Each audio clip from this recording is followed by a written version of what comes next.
मैंने आज अपने चकवाल को देखा है, आपको आज मैं सलाम पेश करता हूं।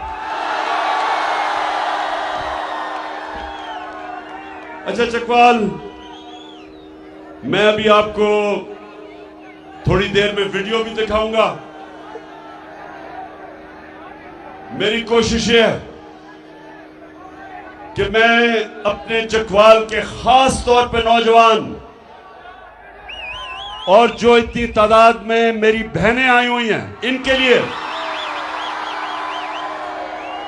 मैं आज आपको हकीकी आजादी की तहरीक में चकवाल को शामिल करूं। और जब इंशाअल्लाह मैं आपको कॉल दूंगा,